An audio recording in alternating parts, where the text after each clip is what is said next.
Hello and welcome to the Unpractice space. I am your host, Dr. Rachel White Galvin.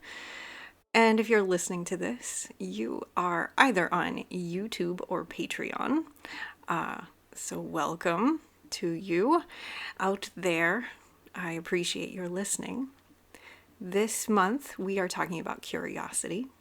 In our last episode, last week, we talked about kind of loosely defining what curiosity is, because it's not the easiest thing to define.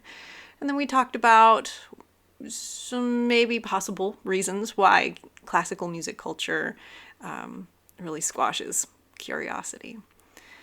Today, I wanted to share with you a little bit of part of this book that I've been reading called Seek, S-E-E-K, How Curiosity Can Transform Your Life and Change the World. This book is by Scott Shigioka. And it's a really lovely book. I haven't finished it completely, but I'm probably 3/4 of the way through it. And I was really struck by this quote. And it's a short one. I'll read it right now. So he says, "Inward curiosity can be the key that unlocks the door to outward curiosity." Now, to back up a little bit, one of the things he talks about in the beginning of the book are kind of these 3 general types of curiosity: inward curiosity, outward curiosity, and curiosity about the beyond.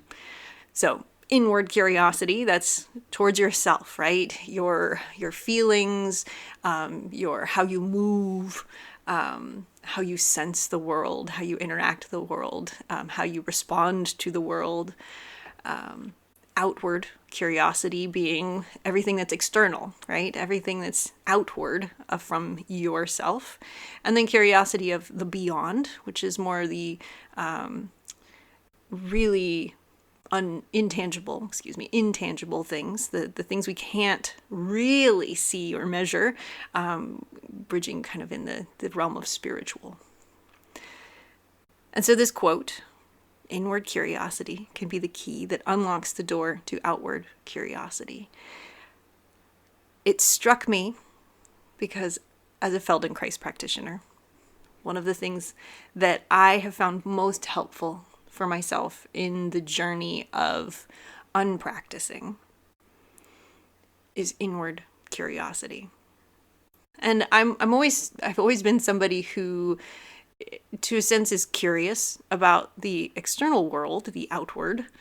But as an academic, somebody who's grown up in academics, it's always been kind of a collecting of information. You never know what you're going to need. It's almost an arming yourself, defending yourself, or a defensive mechanism, I should say, to have and collect information.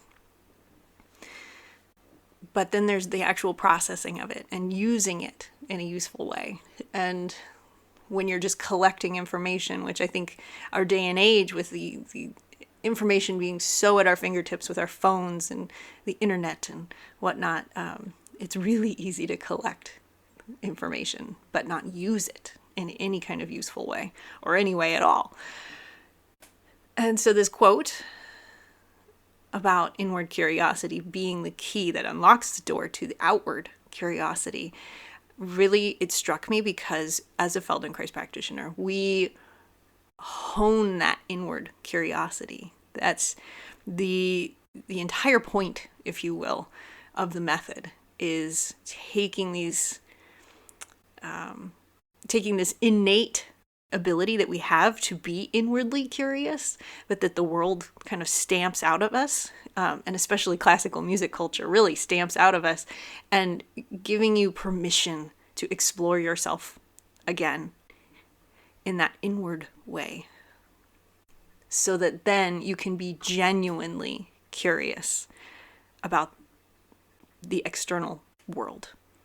And if you remember back to last week, if you listened, and if you didn't, feel free to go back to that episode, last week's episode. I think that's episode 10. And, give that a listen, because we talk about curiosity and how it's it comes from, excuse me, how do I say this? I said it so well last week, and now my brain is going blank. But it's about the motivations. It's better to think about curiosity and not necessarily what it is, but our motivations behind the info seeking. So if you're just collecting outward information just to have it in your back pocket as a defensive mechanism, that's maybe not actual curiosity, right? It can feel kind of like it, but it's not genuine curiosity. Because again, you can't do anything with it, or you're not doing anything with it, I should say. You can, but you're not. So, inward curiosity, how can you enable yourself to be more inwardly curious? Because classical music culture really doesn't give us the space to be inwardly curious. So, I suggest having a lie down on the floor, or it could be a bed if that's more comfortable for you. But find a space to just lie down. You can stand your feet, bend your knees if that's comfortable. Or you can have your legs long if you prefer. Whatever is most comfortable for you. You don't have to force yourself into a position, but find a way to make yourself comfortable. Now, we kind of frown on comfort in our society. There's nothing wrong with comfort. In fact, allowing yourself to be comfortable, or even better, getting curious about getting comfortable, that makes the space to be curious. Because if you're too busy thinking in your head, ugh, this floor is so uncomfortable, then you're not going to have the space, the capacity to do any more seeking than just, I hate this floor.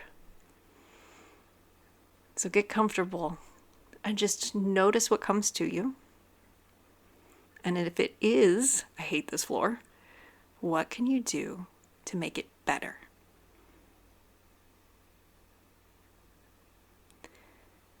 So I'll leave it there for today. Thank you so much for listening.